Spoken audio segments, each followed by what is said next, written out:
You saw the title and clicked onto the video. I like playing Borderlands 2 over Borderlands 3.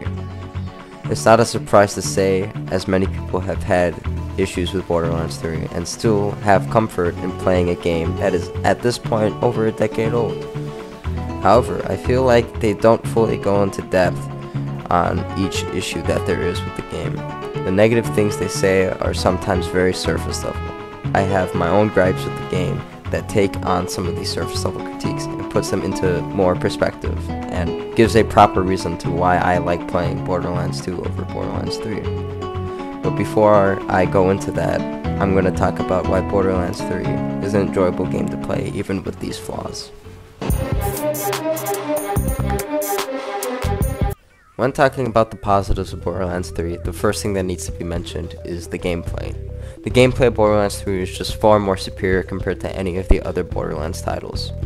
New additions such as updating the manufacturers, new manufacturers in general, new elements such as radiation, the new sounds of the guns, and just many more features just amplify the gameplay loop that we all love and enjoy from the Borderlands franchise.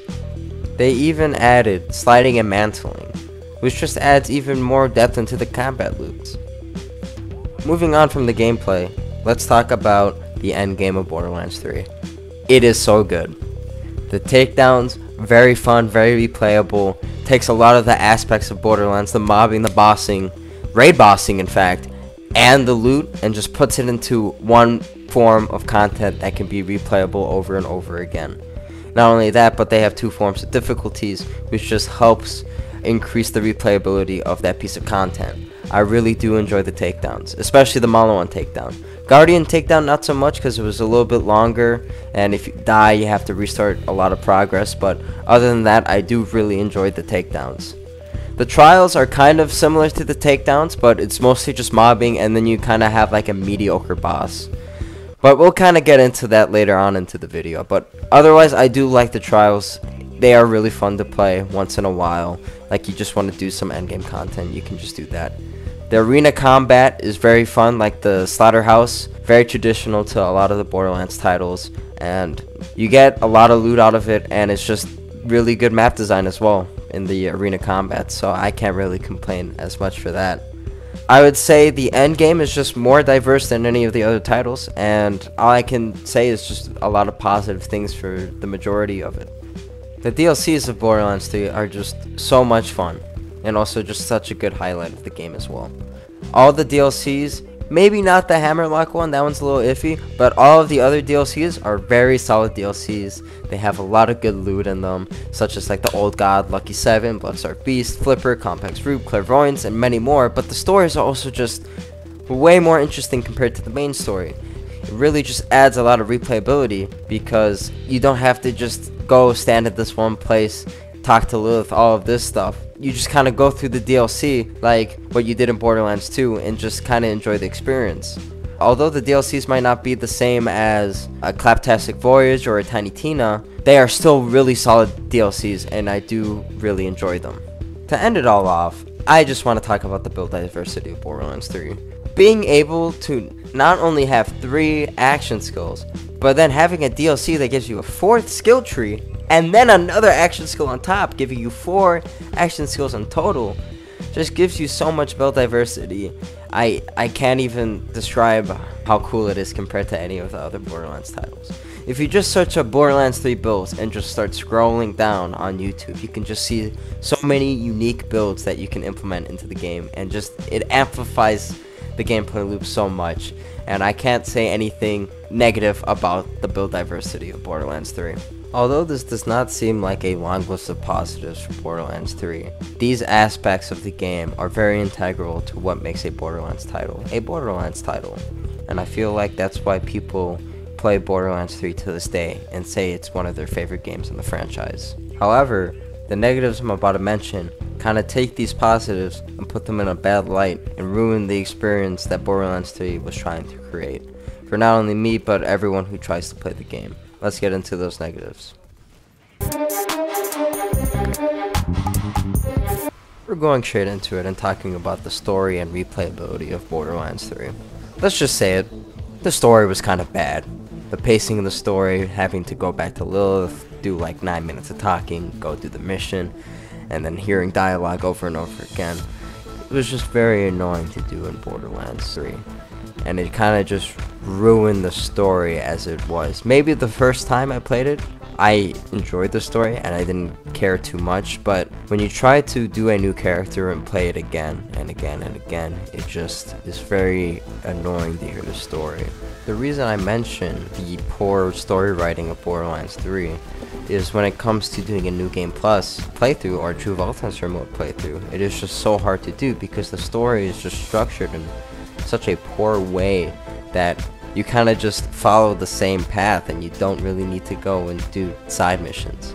At least with Borderlands 3, with the different playthroughs, it made it so that there was an incentive to go and do side missions or farm a boss or do something else in the meantime, and maybe try to do something interesting in the playthrough before you go on to the next main mission. But in Borderlands 3, it's not really like that. You kind of just scale with the story pretty easily, and leveling in the story is not really that much of a concern. And not only that, but True Vault Hunter mode doesn't even have any new edge or new difficulty. It's just like, oh yeah, just restart the story.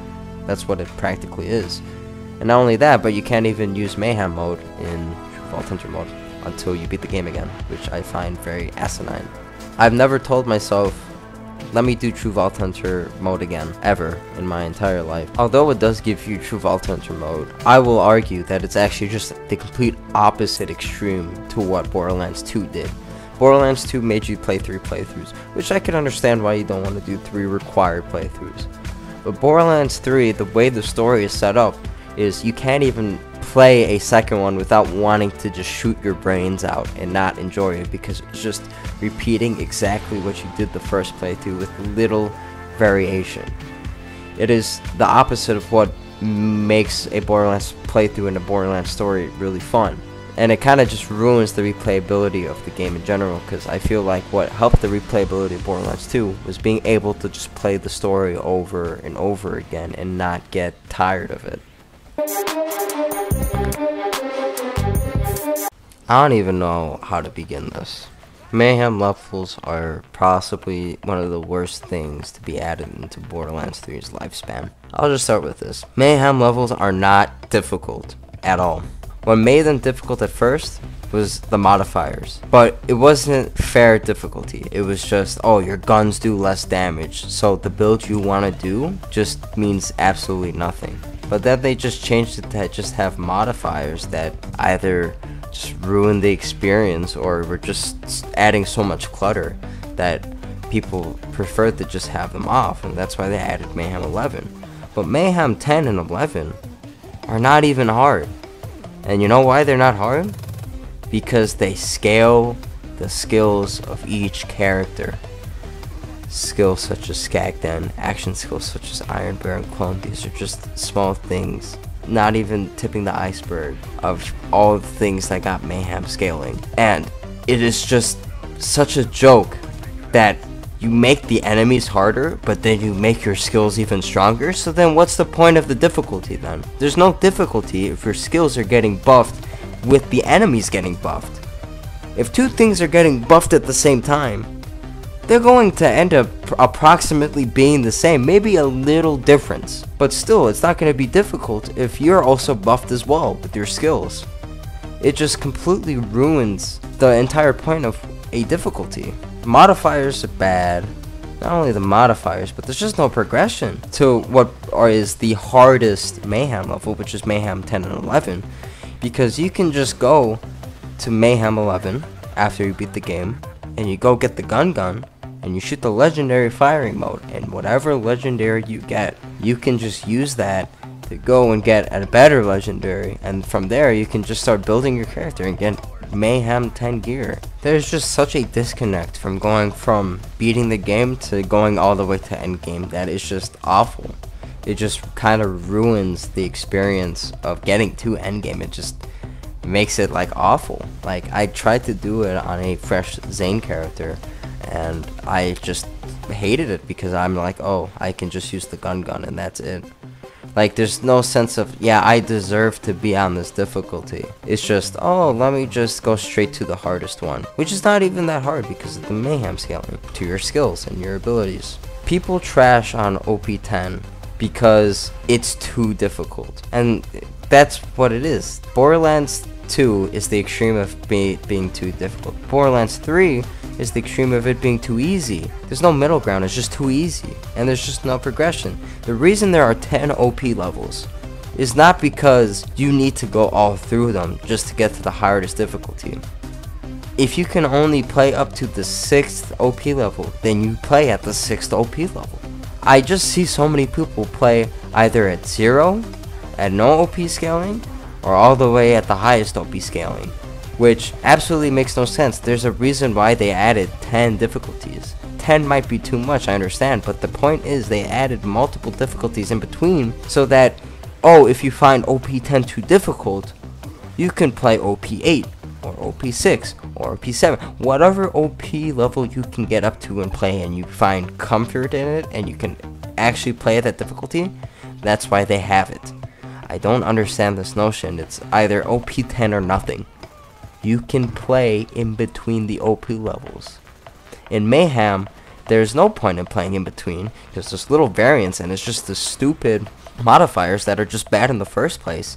And the Mayhem scaling is just so good that it just makes Mayhem 11 just not even that difficult.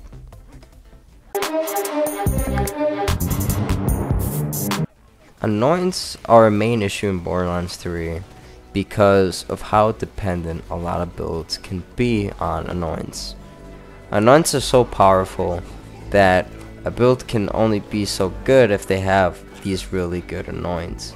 Like, you can have 100% damage of a certain element for the next 2 mags after action skill start, 150% damage when an enemy is over 90 health, or the URAD annoyance. There's just so many annoyance that are so strong and are integral to the end game that it just ruins the experience of farming for these items, because you have to go and farm so long to get these specific annoyance, and there's just a lot of annoyance as well in the game, so it just makes it very hard. Sure, there's a re-rolling machine to re-roll annoyance, but it costs a good amount of iridium, and if you run out of iridium and you still don't get your annoyance, you have to go and farm for more iridium and then start re-rolling again. It's just a whole process that doesn't need to occur. I can understand annoyance being a niche, for example for terror builds. I like the implementation of annoyance when it comes to that, because it's actually something unique and it adds a new game mechanic in itself with the terror and how terror works. But these other ways of annoyance, of which are just straight up damage boosts, are just unnatural ways of increasing character damage, and doesn't really add any interest or intrigue to the character.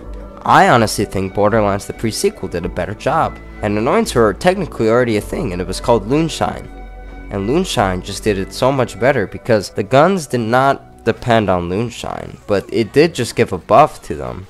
Just a small buff, and the gun still worked in that way. If you wanted to play to that playstyle of the gun, then you could. It wasn't anything like changing that you needed to get a specific Loonshine. It was just, oh, I got a cool Loonshine when I used the grinder. I feel like what they should have done was should have done a balance of what they did in the pre-sequel with Loonshine and what they did in Borderlands 3 with Annoyance. Make it so that the characters aren't dependent on the annoyance like in the pre-sequel with Loonshine. Characters weren't dependent on Loonshine at all. However, make it so that annoyance have unique effects like in Borderlands 3, like the terror builds. I love the terror builds, so that was a very cool thing they did. But a lot of the annoyance they have in the game aren't really anything like that. I feel like if they added builds like that, like terror builds and stuff, or like cool things that annoyance add that don't really overhaul every single build in the game, it would just make the experience a lot better, and also make it that so people don't need to go and farm for specific annoyance just to have a functioning build. Legalize nuclear bombs. The amount of raid bosses in the game is not too much of a concern, I would say. It's kind of going into more of the nitpick territory, but I feel like one thing I really enjoyed about Borderlands 2 was just the raid bosses and the different raid bosses there are. And I just want to say this before I continue. There are not 17 raid bosses, K6. What are you saying right now? Just because they have buffed up health does not make them a raid boss. Just like the same way the Invincible Sentinel is not a raid boss. It's a boss that just has raid boss health. Just because it has Invincible, it does not make it a raid boss. Same with EOS, that's not a raid boss. And all of that.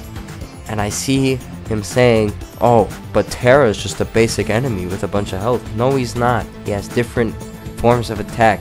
He has the fire face, he has the suck face, he has all the special abilities of a regular Thresher, but in one. And that's what makes him so unique. And that's what makes him actually a raid boss. You talk about Veracitus, he's probably one of the most unique bosses, because he has the Rich Stalker that helps amplify him. The Arena does tick damage occasionally that just takes down your health and makes it hard to keep a B-shield up to do damage to him. And he has these lunging attacks, he has these Novas. It's just a lot more than what a regular Stalker does. He doesn't even go invisible like a Stalker. And Hyperius, he has the same thing. He's not just a worker, he just shoots Novas.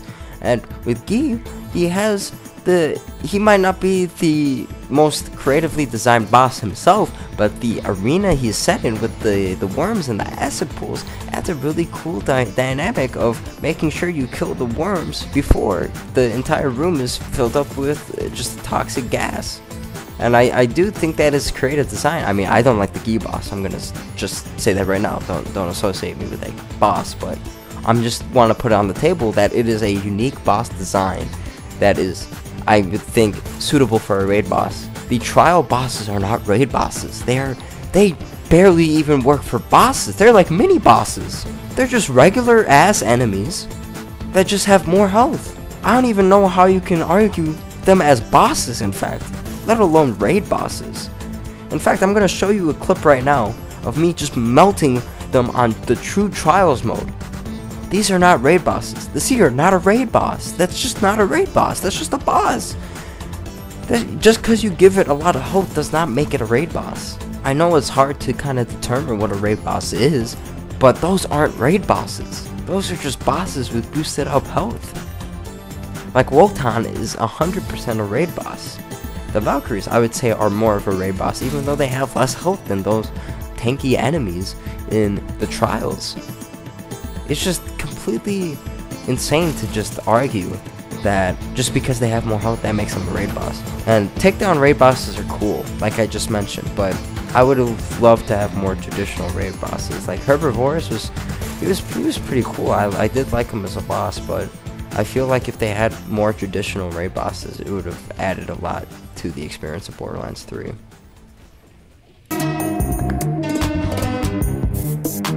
Alright, I'm gonna just keep this one pretty short. There's just too many world drops, too many legendary drops. It just makes legendaries just feel less special. You kill an enemy and then, oh my god, he dropped like 5 legendaries. And he's not even a boss. And it's just an awful experience because you don't really feel anything when you get legendary. It's just like, oh, anything I'm using right now, let me just go use a legendary. It doesn't encourage you to use other rarities when you're leveling up.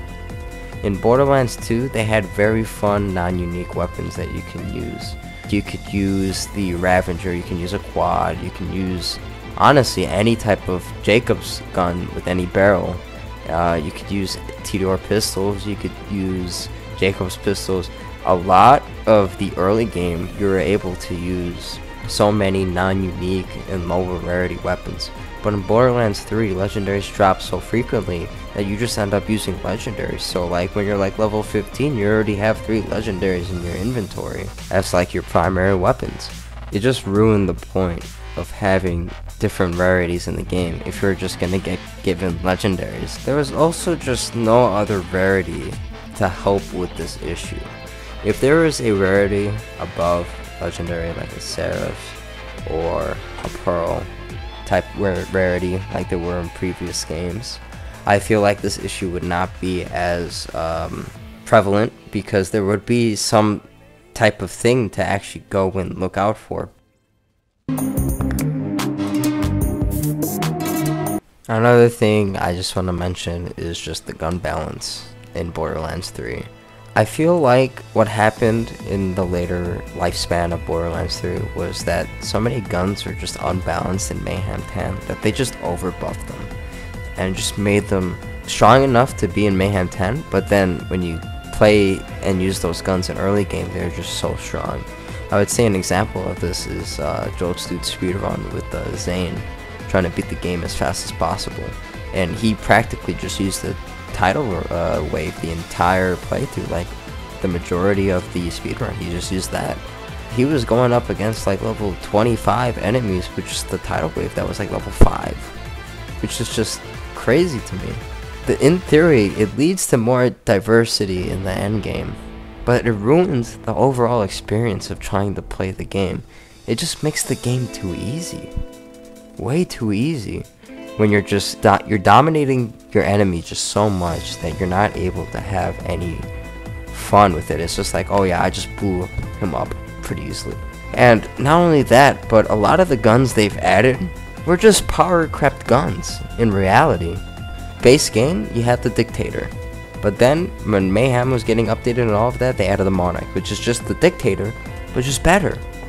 Same thing with the Scourge. The Scourge is a really good rocket launcher, but then guess what? Mayhem 6, the Plague Bearer, just completely wipes it off the face of the earth. Why would you use the Scourge?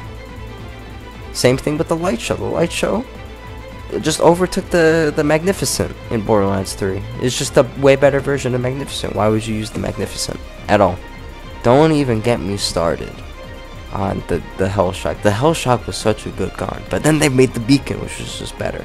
And then after the Beacon, they made the Free Radical. They made literally a power creep to the power creep. The Reflux and the Brainstormer too. The Brainstormer was such a good gun, and then they just made the Reflux. Why would you use the Brainstormer now? It is just actually so crazy. Why would they add so many power crept guns that just did the same thing as previous, but just higher damage?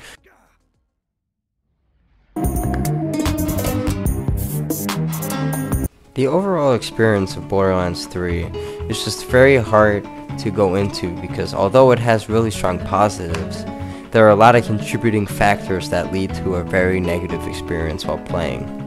The replayability is just such an important factor to me when it comes to a Borderlands title that is just so hard to get back into a Borderlands 3. As Borderlands 2 just achieves it so flawlessly compared to its sequel. Hopefully when it comes to Borderlands 4, they're able to look at what was wrong with Borderlands 3 and actually make a proper game that not only takes all the best aspects from Borderlands 3, but also takes the best aspects from previous games and makes the best possible game in the franchise. Well, I mean the positive thing is Borderlands 3 was not Wonderlands, so you can be happy about that.